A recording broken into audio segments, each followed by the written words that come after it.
Hi, Charlie Badenhop here as always, and it's where I am. It's the 11th of July, a Friday.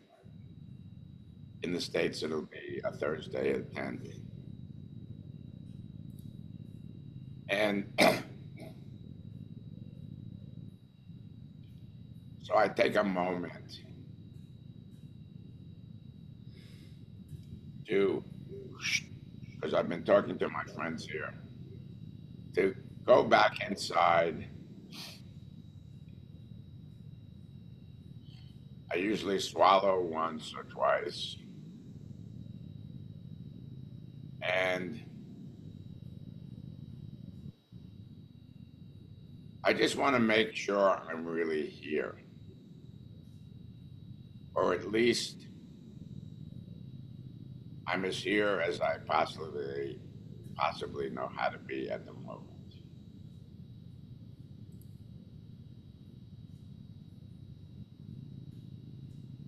And so I just took that pause because, in my experience, the pausing starts to set the stage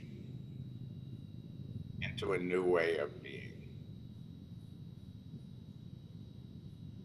So,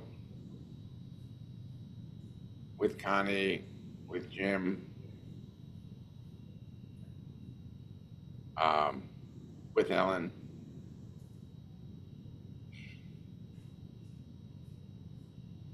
what I often say to my clients is new clients.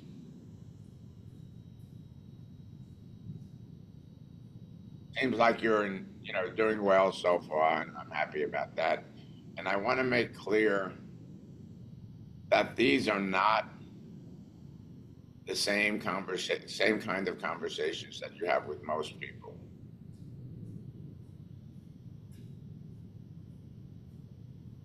And again, you notice I paused there, so I'm slowing it down so that people start to be able to feel, and I mean definitely feel, um, what's going on. And I don't slow it down ridiculously to where, like, I don't say, my name is one, two, three, four, five, six. It's Charlie. And I call it breath talking. And sometimes I call it prose talking. So I used to hate poetry when I was a young guy because there was a lot of, in my estimation, a lot of bad poets knocking around town that were rhyming stuff. But prose is a completely different beast.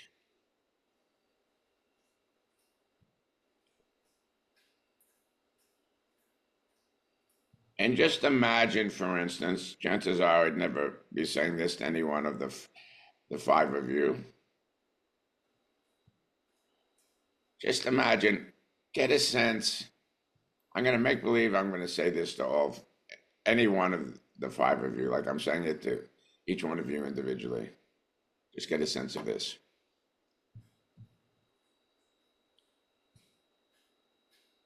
You know, you really upset me some when you said what you said a few minutes ago.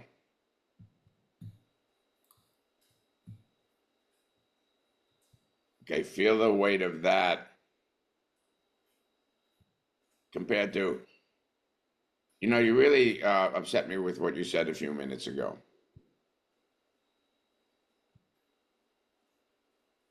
So I don't know, maybe it's just me, but do you feel a different emotional weight between those two things? And if it's no, you say no. And Connie, you got yourself muted.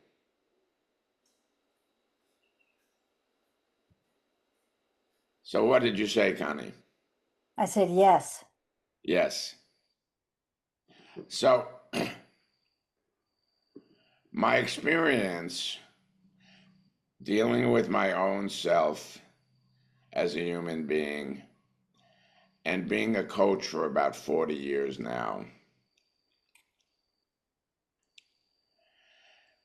people talk about themselves like if they come for coaching on what I call the surface level, and they don't truly feel what they're talking about. And it seems to me, actually, to a large extent, that they purposely just go, and they stay up here in their head. And I don't know, I've never been able to be successful. And it's like, okay. And if you usually talk to yourself, I wouldn't say this because it'd blow the average person away, but and if you usually talk the way you're talking right now, it's very easy for me to understand why you're not successful.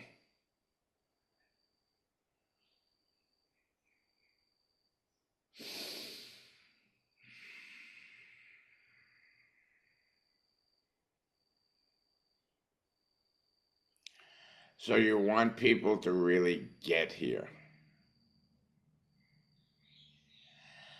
And sometimes, at least in my estimation, I say something that's funny. And when I do, usually people at least chuckle. So I'm not talking about necessarily being somber.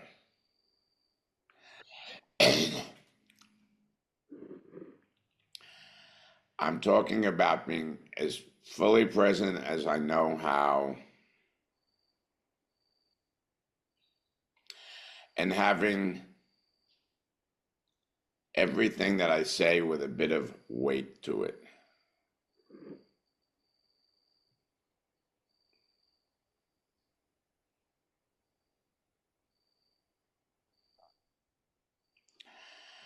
And the other side of people like talking too fast and staying up in their head is when people tell you something quote unquote terrible, like they were in a 5-car accident pileup in the highway last week, or could be, unfortunately for a woman, sometimes they're saying that they were raped. Let's say with the issue of rape, and I've worked with a lot of women that have been raped because I tend to do good work with them and they tell each other, so I get another lady. And anyway, when they say to me,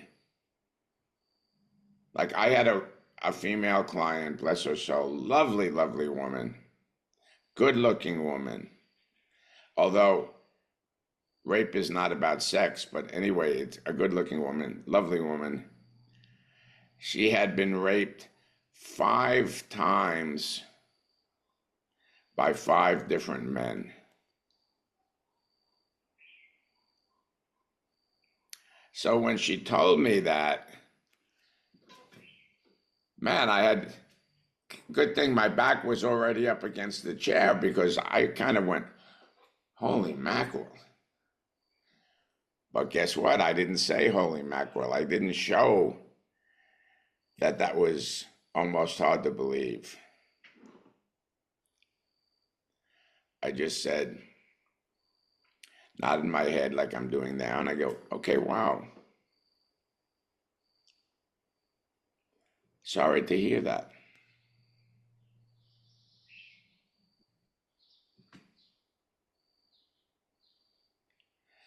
If I would have something vaguely similar in a group class, there might be 1 or 2 people that would say, gee, you could have shown a little more compassion than that.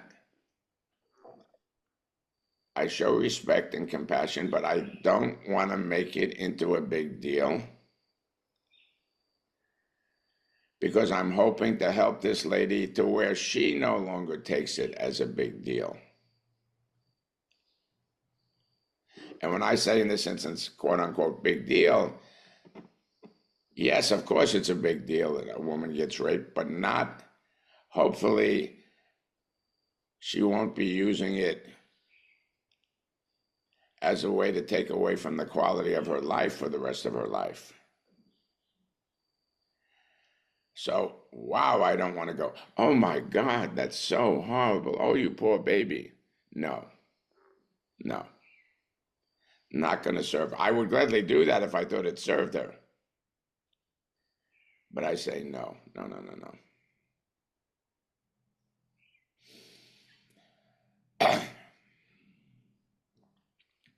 So I had a lot of violence in my early life, an ungodly amount of violence.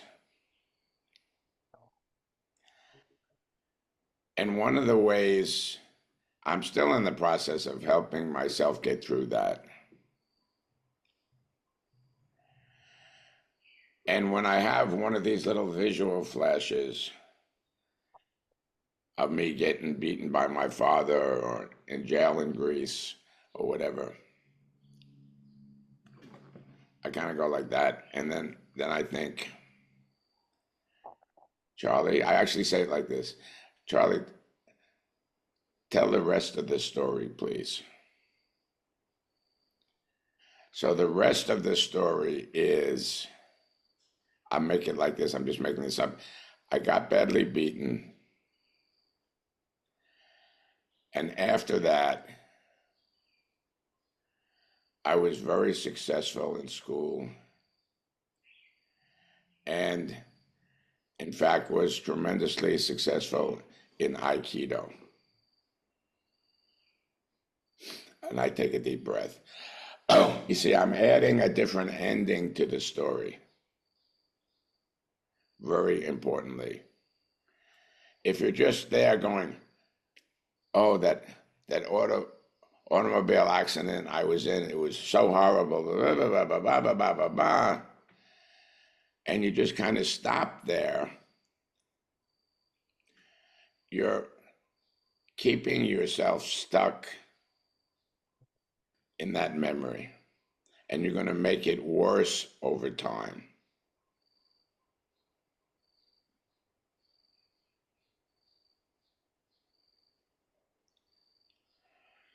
And something I say to women that have been raped, but only if I feel like I have really good rapport with them and they know I'm a heartfelt guy and everything.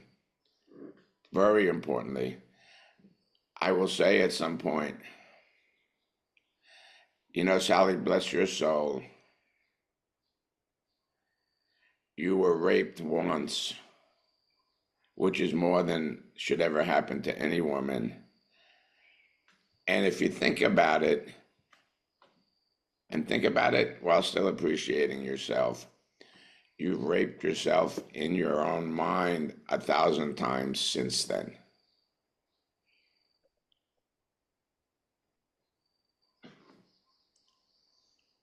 And that's, I say 1,000 times, I just throw that number out. Maybe it's only 200 times. But that's kind of the, what I might call the unfortunate truth. And that's what really makes that terrible situation kind of worse over time.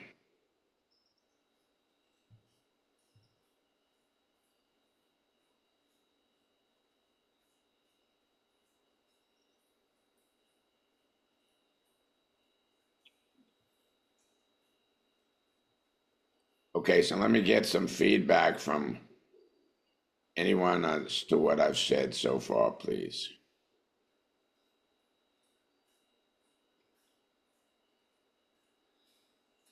Well, I could say that when you were first talking about breath talking and slowing it down, and the surface level is not a feeling level. Um, I was thinking about sort of the chronology of the way you were managing the energy. and how it is, what it reminded me of is a really good meal comes in stages. You don't just eat it all. So each stage you savor and get the most nutrition from it and sensation of pleasure, slowing down eating food, it reminded me of. Yes. A lot of lovely stuff in there of what you just said, Connie. One of which is usually when people tell you about the difficult times they had, it's like wolfing down a meal all at once. Like years ago when my mother used to make these incredible meals for Thanksgiving and or Christmas, and we'd have over one of my aunts and uncles or something. It took her, well, she had to start cooking the day before. Mhm. And in my family, I'll say unfortunately, I sort of chuckle now that I'm thinking about it. We ate the whole bloody meal in about 20 minutes. And and it's almost like if you ask me later on, if you ask me to close my eyes and tell you what was served in that meal, I most likely couldn't even tell you all the different side dishes and stuff.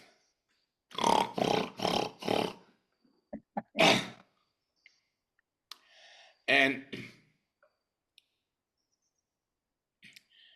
you see, kind of in my experience, I always say like that because not I don't know what the truth is, but there's this, I don't know what to call it, how to label it. You guys can help me with a label later. But there's this unusual thing to where the person doesn't want to feel what they're telling you, but they really want to tell you what they're telling you. Mm. Hmm. And one of the ways to not feel what you're telling someone is to talk fast.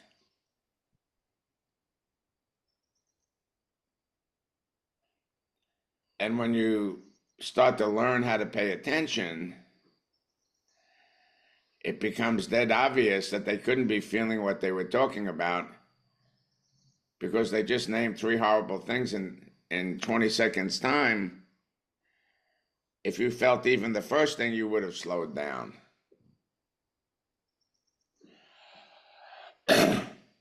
So I'm just talking it for my work. No idea what you folks do really. Is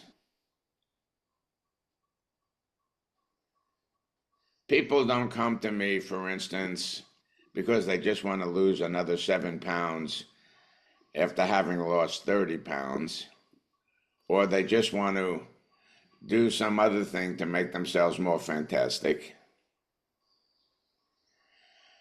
People come to me because they've been feeling stuck. And that stuckness, the way we are as human beings, could have been going on for the last 30, 40 years. And I could be the 10th coach or therapist that they've been to see and never been able to get any help yet. Mm. And the chronology, I found it very, very interesting when you use the word chronology, the chronology of the way Charlie was starting to manage the energy. I love that. And you see, Connie, I'm managing my own energy Mhm. Mhm. with the understanding that that will tend to help you manage your energy without me saying, "Oh, Connie, please manage your energy," you know. So Jim Boyle has raised his hand, and we'd like to Mhm. hear from him. Go ahead. Uh, so that little ditty that you just shared in conversation with Connie at the end is reminds me of the comment, the story you told about um, not wanting to or being able to coach someone who's not asking for help. And I've come to believe that it's only when that occurrence happens, I call it, you know, the other person grants me the authority to coach them, that there's really an opening. Everything else, at least I've come to believe, is pontificating and directing and telling stuff. But in that moment when the person says, well, you're the sixth therapist I've seen and the first one that's really helping me, I do want help, then what would you say? Okay, Jim, as we get to know each other, and you've expressed appreciation for what I do, so I feel like in a way you've given me a little permission um, to talk to you directly, is two words that really stuck out: authority, given me the authority. That's already really authority. That might not be the best relationship, relational energy to have with the person that you're talking with.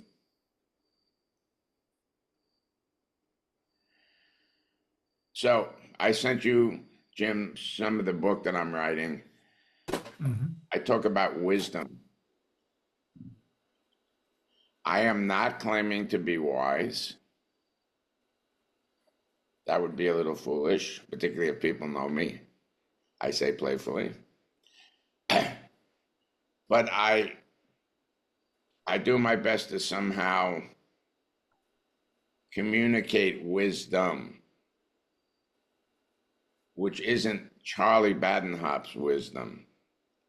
Charlie Badenhop's wisdom is way too small, way too limited. And then the other thing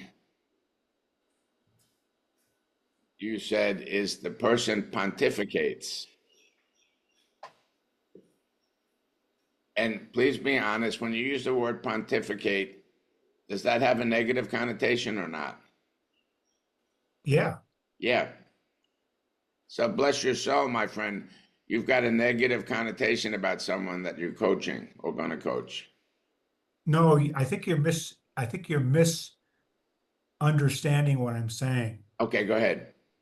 I'm saying that uh, unlike the sports world, where a person is hired to be a coach and granted the authority by the organization, they're deemed to be competent, they're getting paid to coach the players. Um, the players can't really choose, they're on the team. And unless you want to go play someplace else and demand a trade, you're stuck in that relationship. In business, it's only when I grant you the credibility, the competence, the belief that I think you can help me, that then opens up the opportunity for you to help me in a coaching scenario. So, in anything, what I'm saying, Charlie, is that anything short of that being granted the green light to coach me, the manager at that point is just pontificating. They're just directing, they're telling, they're sharing, here's what I think. Okay, so But so the manager is pontificating. right, Okay, okay. You say I've coached a few hotshot people in my life, um, successful, Olympic athletes, professional opera singers. And when my lady performed at Kennedy Center and I was there, and she got a standing ovation at the end, a very difficult performance, and she did phenomenal. She asked me to stand up so everyone could also applaud for me. You know, as she said, I could never have done this without Charlie. Those relationships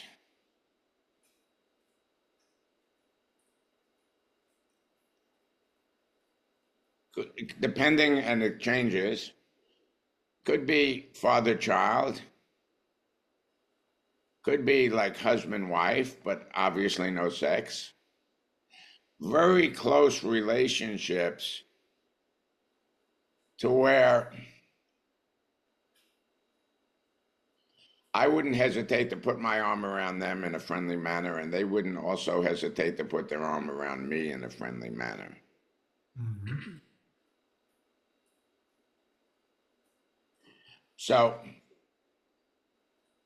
if I was getting paid to coach on a professional basketball team, let's say, first thing I do is ask, you know, I'm just wondering, I know you guys are busy, and I'm wondering, and so please tell me the truth. I'm guessing maybe there's a few of you that would just as soon not be here. Let me know who you are so I know how to gauge myself. And then if they don't raise their hand, but they are upset with the fact that, then that's on them. Mhm. So I am the professional in this relationship. And I would hope that that's a given. And for instance, Jim, if you were a basketball player, a professional basketball player, I'd say, if we're going to start talking about how to shoot a foul shot or anything, you're the expert and I'm not. Mhm. So expertise actually is a great area, Jim. Expertise is usually a very narrow band of human experience. Mhm. I have great expertise in selling secondhand cars. And then someone might jokingly say, well, I hope you don't use that expertise too much out in your everyday life. Because secondhand car salesmen have such bad reputations, supposedly. So I am an expert, supposedly, uh, in regard to why you're here. But I don't claim to know, I don't claim to be any more of a realized human being than you are. Mhm. So if necessary, when doing group stuff and stuff, I try to lay that out right in the beginning. Mhm. And there's nothing that can open a group up to great, great work than someone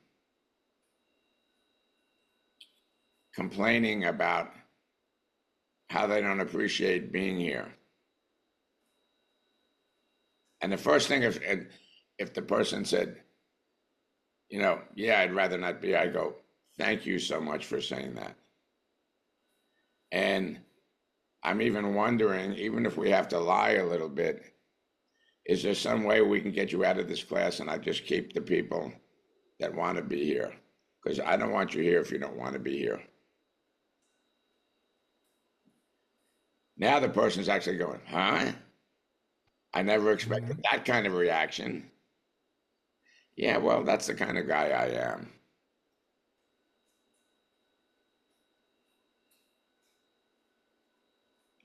Pause. And I'm just wondering, what do you think I'm really going to be teaching here? Well, guess what? They have no idea.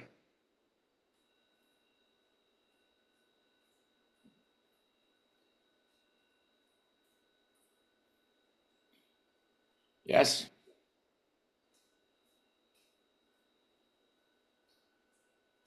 Everybody takes a deep breath, please.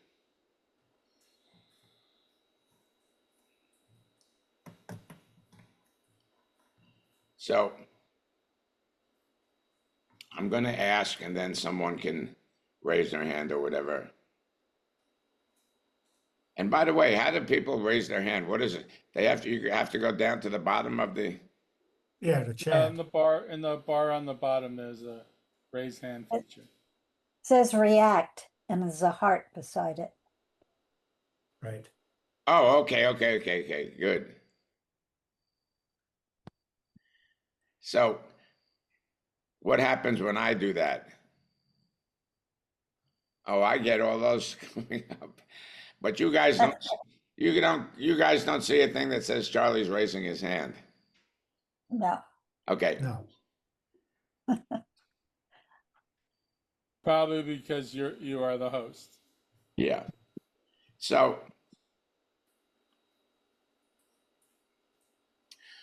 what I ask this question quite seriously, not that you have to get overly serious. What for each one of you would be what you would call well, a, a pretty perfect life? Would you ask the question again, please? What would you consider, what would your life need to be like for you to say, you know, not looking to show off or anything, but I really feel that X is the perfect life and I'm living that now.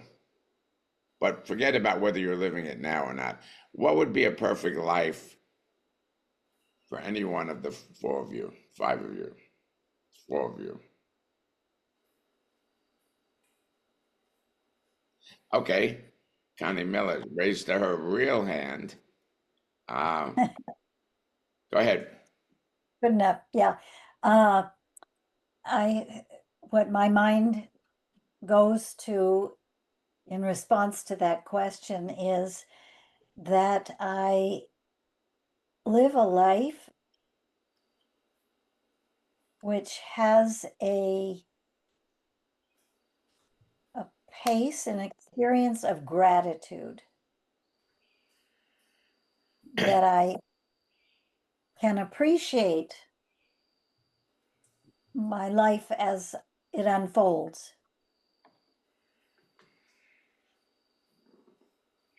Okay, gratitude and appreciating your life as it unfolds. Is that the main takeaway? That's the one that I just felt in response to your Yeah, question. yeah. I'm not critiquing it. I'm just asking if you might want to be saying and blah, blah, blah, blah, blah, blah, blah. Oh, hmm.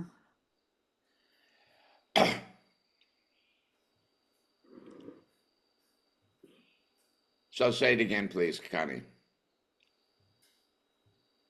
That as my life unfolds, I appreciate it and appreciate the people around me and the opportunity to live in this amazing uh, place. It's not a place, but it's, the earth, Mother Earth, the nature, the cosmos, just the experience. Yeah, cool. Yes, That fantastic. I'm not rushing through it, just consuming and pooping and racing around and being so overstimulated, all those things that come easily, sort of Yeah, feel bombarded okay. by. Something I want to say that can be helpful, most likely to you in the long run. And let me just take a moment here because somehow I lost my Zoom screen. Although I can talk without seeing you, but it feels is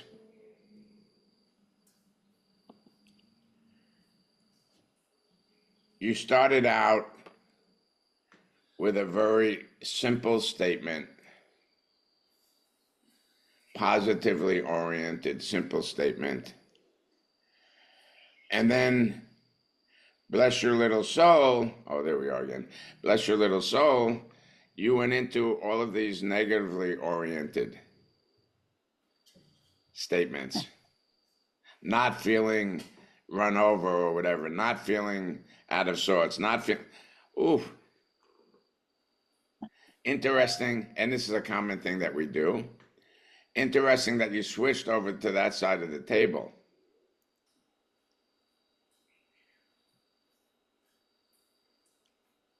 So I think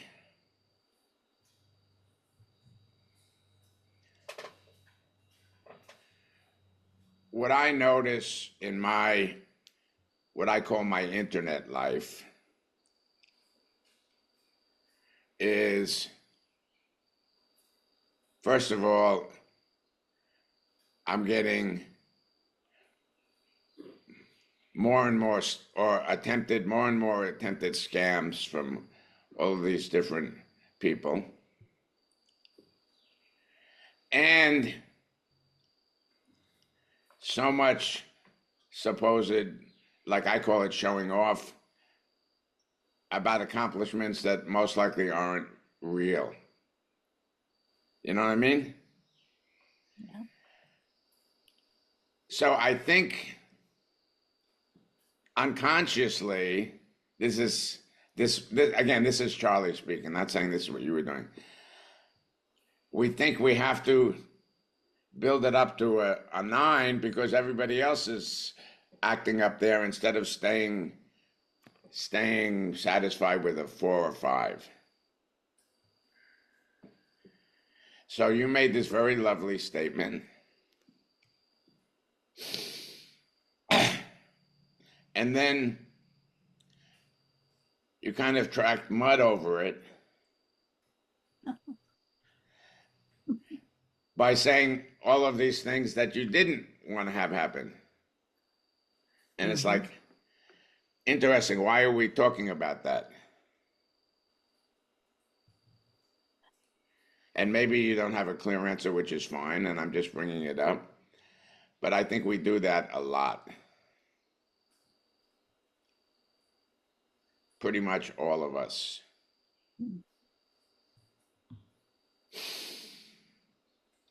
And in particular, Connie, because what you said starting off was very special to me. Because another thing that often happens is people talk about, well, I won't feel satisfied until I earn that second million.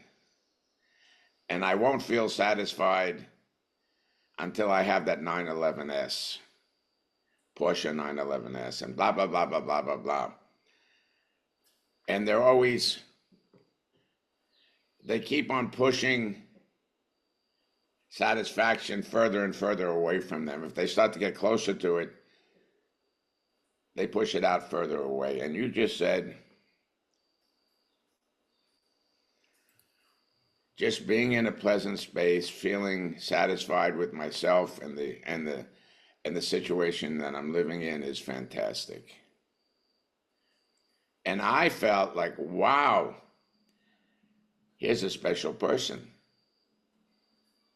Well, I want to add to or clarify, which is that it's not just that I'm there or here, but that I experience the pleasure of gratitude. So I'm experiencing experiencing it on a deeper level, not rushing. Yes, a slow level. Yes. Yes. Yeah, great. Mhm. Great. And all of that and not doing blah, blah, blah, blah, blah. That I'm just suggesting you can just little by little do away with that. Well, because I was already feeling like, oh my God, that's so special. You know, I have a friend that's a, I enjoy cooking and I think I'm a fairly good cook, but I have a friend that's an excellent cook. And I was at his place recently, and I'm trying to think what he called it. I think I called it a relish, and he got a little annoyed even when I called this thing he made relish. I think he called it a salsa or something, but it wasn't hot. And he was so impressed with the taste of what he had made that he just served these little, you know, the dishes like this big around, little dishes of this salsa, and said, "Don't eat too quickly, just savor this." Mhm. And I took my first taste and I said, "Oh my God, this is fantastic." Just spontaneously, you know? And he said, very interesting friend, he said, "Just make sure you don't eat it too quickly. You won't appreciate it fully if you do."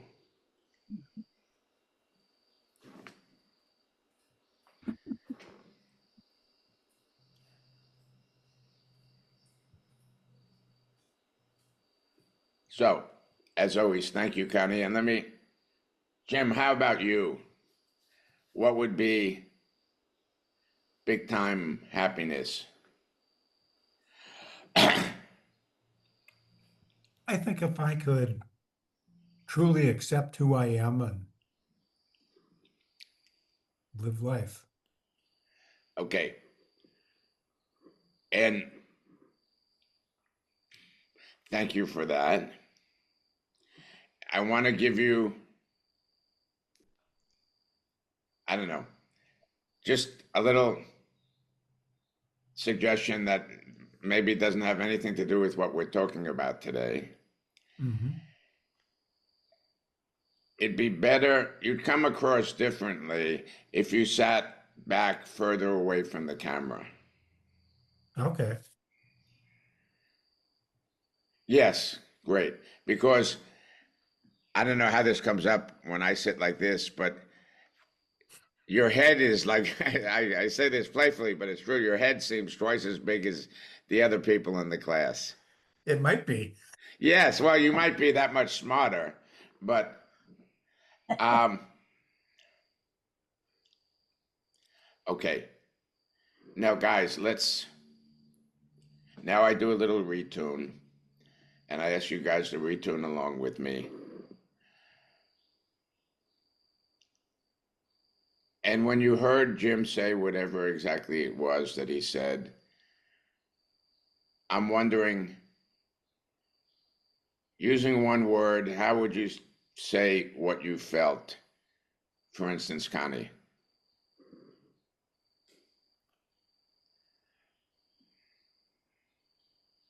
Uh, when he responded first to your question, Yes.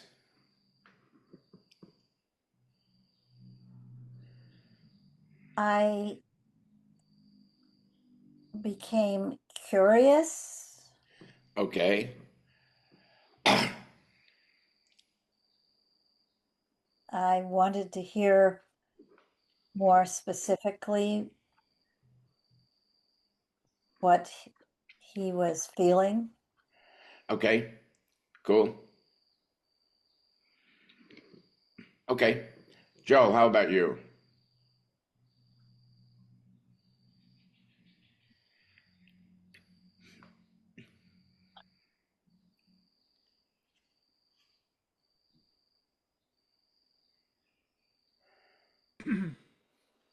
I mean, some of that was, to me, was kind of abstract. So I wanted to know more Okay. detail about what he wanted, more about how he wanted to feel, how he wanted to act, how he wanted to move through the world. Okay. And now I'm going to say my experience, and maybe it's a weakness on my part, and I'm totally open to getting feedback from you guys. I felt a little sad when I heard him say what he said.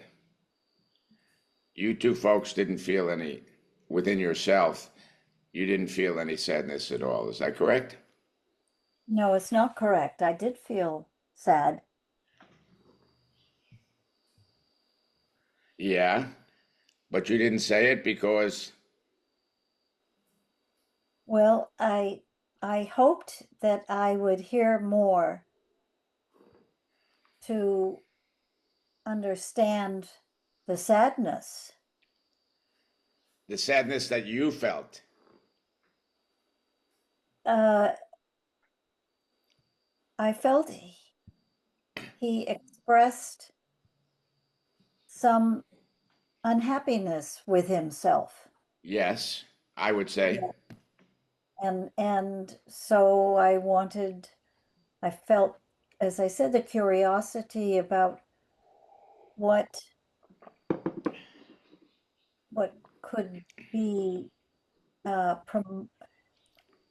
motivating him to say that. Yes. Okay. And curiosity is absolutely great.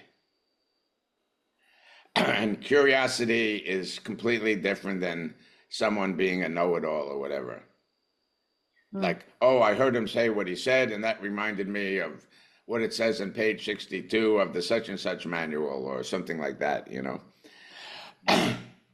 And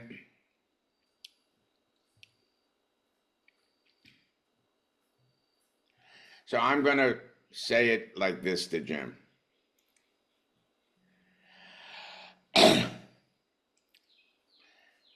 It was interesting for me to hear what you had to say because it led me to understand that I'm having a disagreement with you.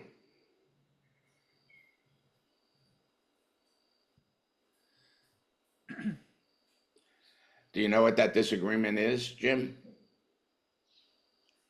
Clueless, no. I'm thinking you're a really wonderful person, but you don't seem to feel that, and that's where I think maybe you and I have a bit of a disagreement.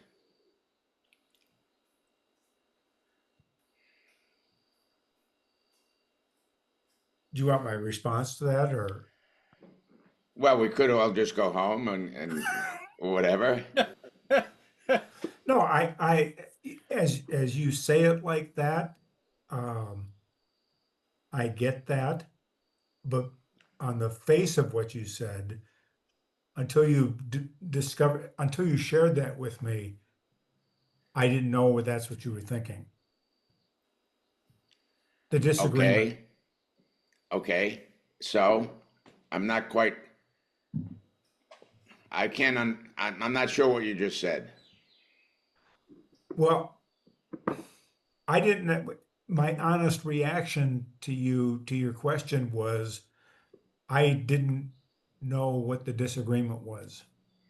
Yes, and now you know what the disagreement is. So I agree with it. you agree with what? Your statement. You agree with the fact that I look at you differently than you look at yourself? Yes. Okay. And why do you think, what do you think that's about? Well, that would be part of the acceptance piece of coming to terms with where I am today, not where I might be, should be, could be, whatever. And maybe it's good enough to be seen in the eyes of other people as a good person. Okay. Bless your soul, by the way. Bless your soul. and so we respect each other. It's a small class. Did anybody, and please be honest as always, did anybody feel like they really understood what Jim just said? My response to that is I didn't understand it. Maybe you guys did. If you did, please enlighten us.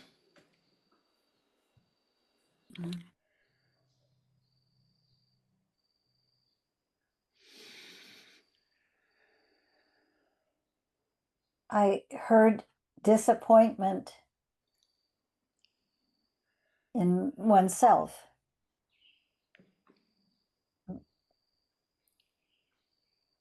Okay, so,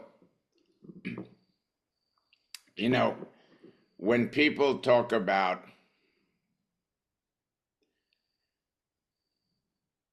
what's the word in NLP? I'll come up with it later. But when people talk about, for instance, my marriage isn't working, I take a marriage to be much more a verb than it is a noun.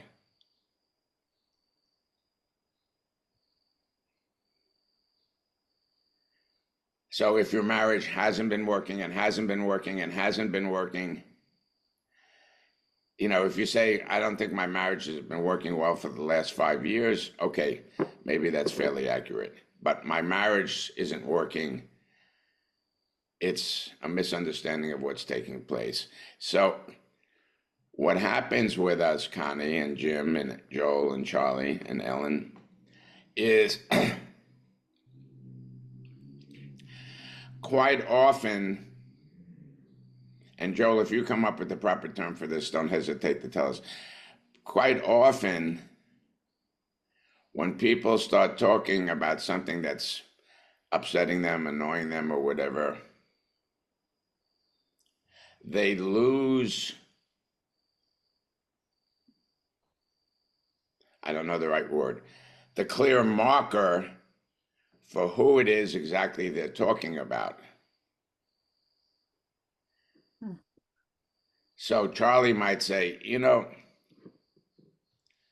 sometimes people get angry, and when they get angry, and you know, other people are feeling depressed and blah blah blah, and it's like, excuse me, Charlie, but who are you talking about exactly? I'm wanting or needing to really talk about myself, but I'm not comfortable doing that. You understand partially of what I'm saying, guys? Mhm. So Jim, what you communicated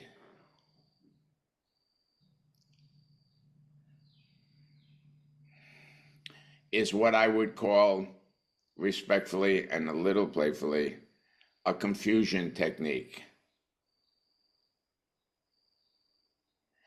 Because when I listen to what you said, I feel like when it comes to English, I'm pretty good at English. Okay, it's New York City English, but it's English. And I really couldn't understand you. And I didn't understand who or what you were talking about. So let me go back and see if we can reconstruct this a little bit. I thought I heard Jim say something to the effect of,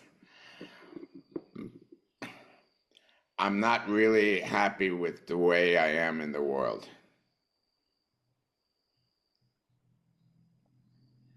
And then I playfully said, oh, so we're having a disagreement, you and I, then. Because seems to me like you're doing quite good in the world. But okay, it's your life and you're disagreeing with me? Purposely making it a little bit of an unusual response. And then Jim said, I'm agreeing with you, and that's where I got completely lost. So let me go back. I say, it felt to me, and that's why I said I felt sad, not just curious. When I felt like I heard you say, I'm not really happy with the way I am in the world right now. Is that not what you were wanting to communicate, Jim? That's exactly what I was communicating. Okay. And please sit back further from the camera again. So I don't feel like you're overly smart. Um, okay. Take a deep breath. So can I just say something? Absolutely. So where I get confused Okay. um, is when are we role playing? Are you speaking to me? Are you teaching in general? It would be helpful for me to say, okay, in the next couple of minutes, what I'm going to do is model um, with Jim the conversation I would have with a client, assuming Jim's my client. Then I know what the ground rules are, and I can be authentic, and then you're going to go much like impromptu acting with whatever I say. So when you said what you said, I was completely agreeing with you. Okay. My interpretation was you picked up on a disconnect between the way you have perceived me up to this point and the statement that I made, and you were correct, and I was agreeing with that. Okay. But it sounds like I don't know what you were playfully just saying something. Sounds like we're Okay. having a disagreement. That's where the thing I think got derailed. Okay. So you said a lot of important stuff there, and I want to acknowledge that.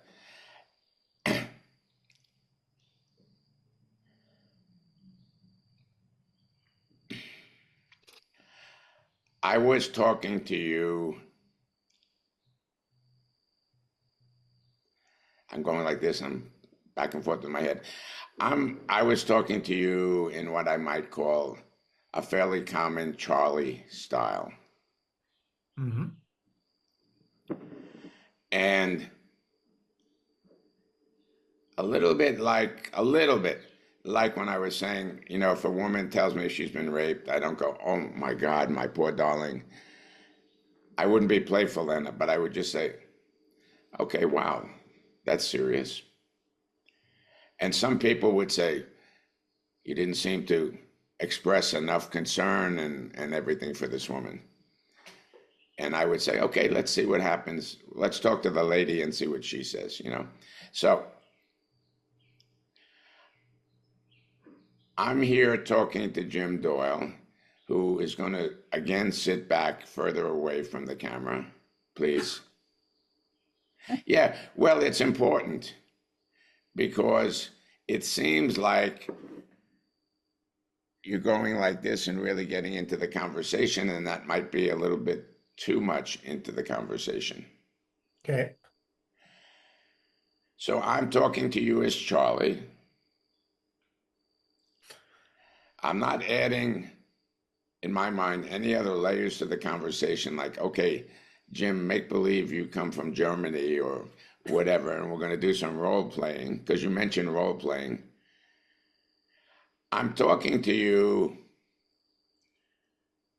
and sometimes I'm looking, I don't want to feed into exactly the way you were thinking, because that would make it perhaps too much. So I did the thing about uh, disagreeing with you a bit playfully. Hmm.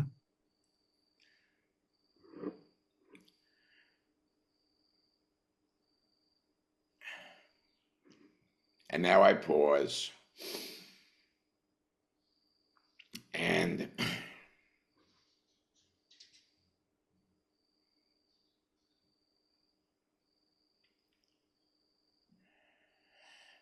I say,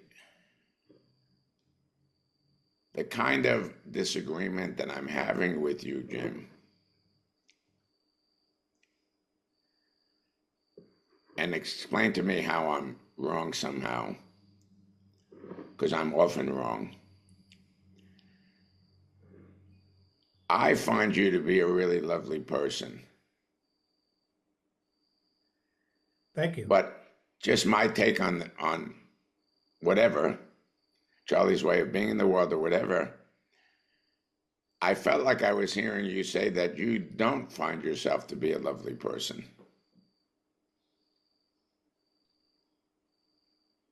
And I said, I agree with you. You agree with what? What you just said. Tell me what you're agreeing with. Sometimes there's a disconnect between being the lovely person and the person that I think I am. Okay, good. You're getting closer now, and that's fantastic. Can you please say, if you don't mind, don't do it if it's not. Sometimes I have a disconnect. Mm-hmm. Can you say it like that, please? Yeah, sometimes I have a disconnect. Go ahead. Between. Oh, in listening to you, between the lovely person I might project and other things I feel about myself. Okay, take a deep breath, please. And when you say sometimes there's a disconnect, just talking roughly, what percent of the time do you have that disconnect? Mm, once in a while, Would be how often? maybe once a week, Okay, maybe less. okay, fantastic, fantastic. So here's the deal that I'm wanting to understand. I said, I think, and everybody can feel free to correct me, of course. I said something to the effect of, what would be a perfect life for you? Was it something like that, Connie? I said starting off? I don't recall specifically. Okay. I said something vaguely like that, or at least I was meaning to. Mm-hmm. And your reply, my friend Jim, was a disconnect that you only have like once a week or something, that you're dissatisfied with yourself.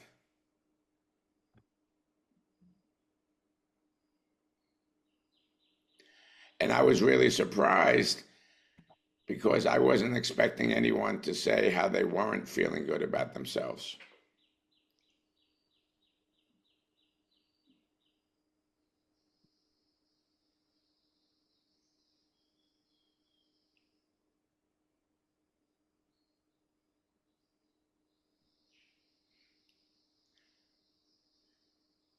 So let me say it a little bit, hopefully, clearer on my side. Mm-hmm. And anybody else, feel free to add in. Jim, in regard to you, I feel that you're a really lovely person that has, I don't know, one or two or whatever negative judgments about yourself. Mm-hmm. And that these judgments, in my mind, aren't even really accurate or correct, Mm-hmm. but you have them nonetheless. Right. And isn't that fascinating? I have some beliefs that aren't even true, but I have them anyway. Exactly. Huh? Wait, let me say that again. Maybe I didn't get that. I have some beliefs about myself that aren't true, but I have them anyway. And then an astute person like Connie might say, Charlie, wait a second. If you have some beliefs about yourself that you know aren't true, why do you have them? You're just trying to be humble or something?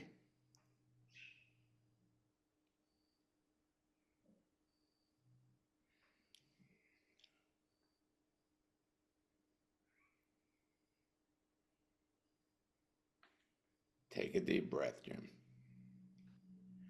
Once again, sit a little further back. Hands down, please. Because it's all important, the way we're Right. sitting and stuff.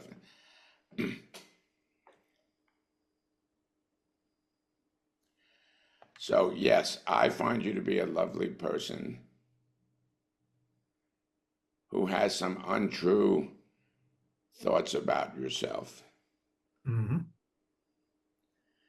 And your response to that is what, Jim? You're right. I have from time to time a disagreement with myself between being the lovely person and just accepting that and not thinking these couple other things that I might think about. Yeah. Well, how does that even happen? Why does that even happen?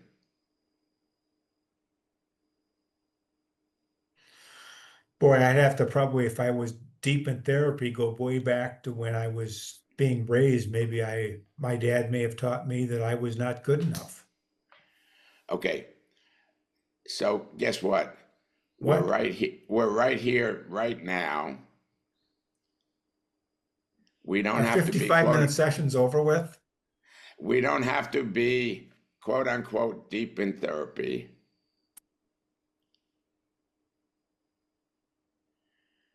That's right. Sit back again. And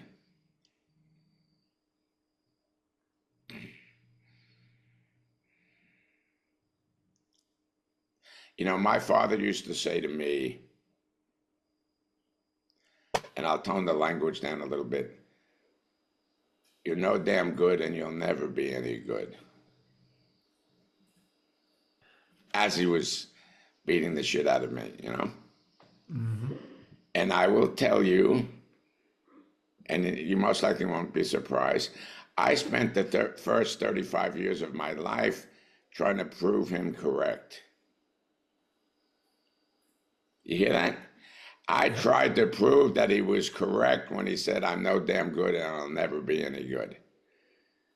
And you might think, geez, Charlie, why did you do that? Because I actually got into believing him. And it was only really when I met my first important teacher, and she taught me the beginning of loving myself.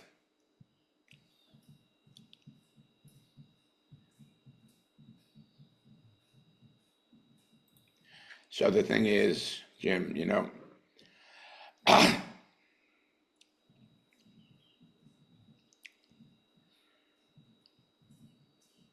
we all come into this world not knowing what I call, we don't know nothing about nothing. So the fact that, I'm really intrigued because I notice all four of you today are wearing clothes.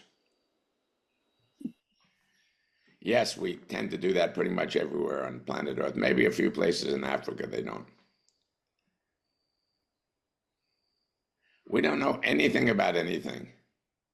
We have no sense of male and female. We have whatever. How do we learn? People teach us. And the most important learning we get is often from people that aren't clearly designated as our teachers. And it could even be perhaps just the simple fact that there are our parents. And my father did his best to teach me I'm no damn good and I'll never be any damn good. And I told you that I tried to prove him correct for about the first 35 years of my life. And one day I had this like blew me away kind of realization that that's what my father felt about himself. Wow. That's what my father felt about himself. Mhm.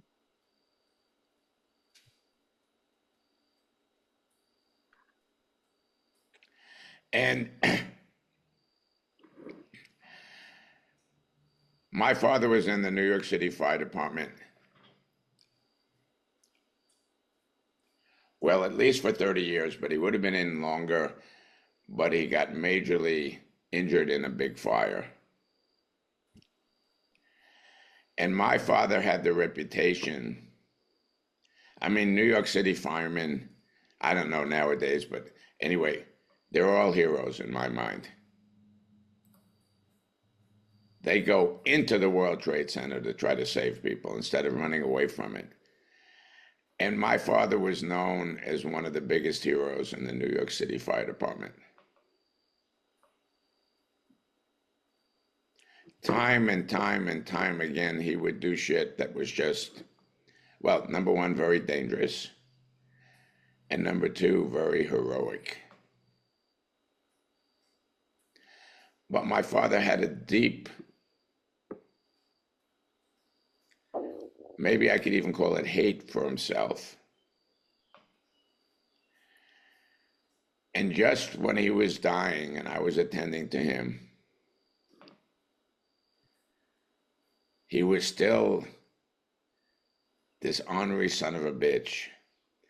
But I was just going, Dad, it's okay, it's okay. And just like a day or two before he died, he said to me, I'm going to tell you something, God damn it. You know, we're going to have to put the God damn it in afterwards, that I've never told anybody before in my life. I said, okay, go ahead.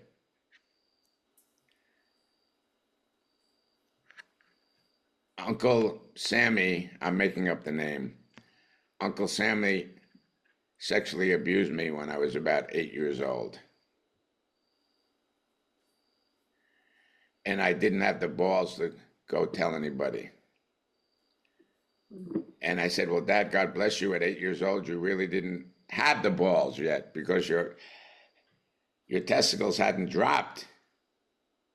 So pretty kind of normal that you didn't have the courage to go tell anybody. And therefore, my father hated that himself about that for his entire life. And since I was the one closest to him, he beat me for the hate that he had about himself. Mhm.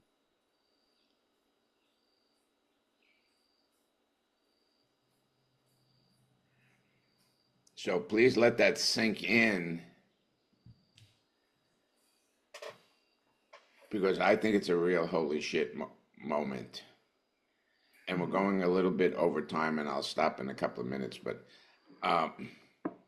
you see how it happens often?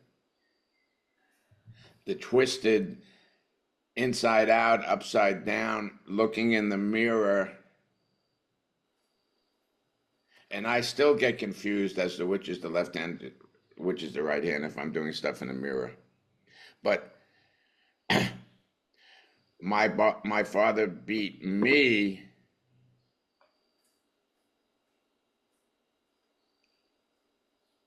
over the hate that he had for, disrespect that he had for himself. Now, of course, you would go, huh? How did that ever help him? It didn't.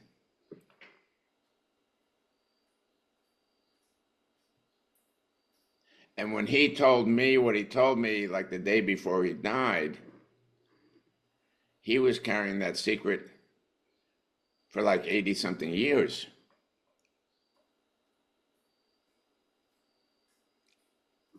So,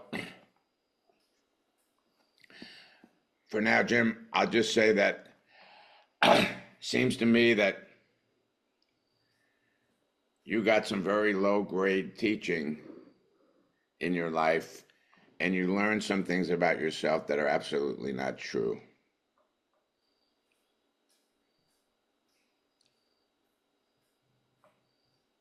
And like me, and even Connie or Joel, every one of us is perfectly imperfect. We do things sometimes where we go, I wish I hadn't have done that, but anyway, I'm a human being, so I did it.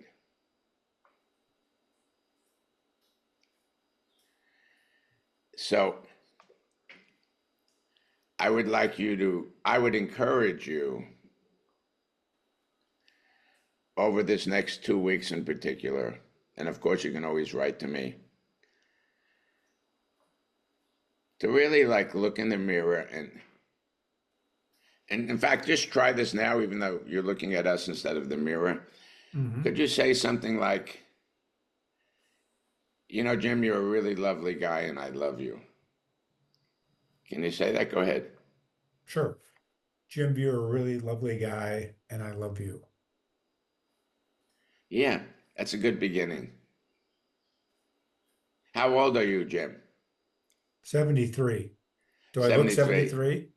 So you're still fairly young then. Well, I like to think so. And have you been married in your life? Yeah, 40 plus years. And you're still married? Yeah, Oh, good for you. How about kids? 5. Ooh.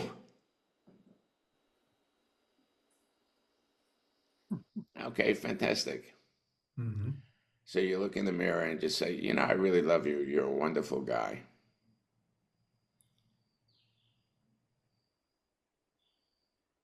And let me just ask before we do go, any learning, and you might say not really, any learning that you'd like to just comment on, either Connie or Joe? I have more of a question. So, Okay. Jim, when you're saying that, it's called affirmation moment, then how does how does that feel in your body? Got to warm up to it. I Okay. mean, it feels good.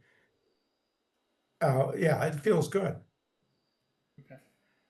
Because it looks like, and Charlie can give his, and Connie can give their, looks like then again there's a little more animation in your body, and the shoulders relax a little bit. Right.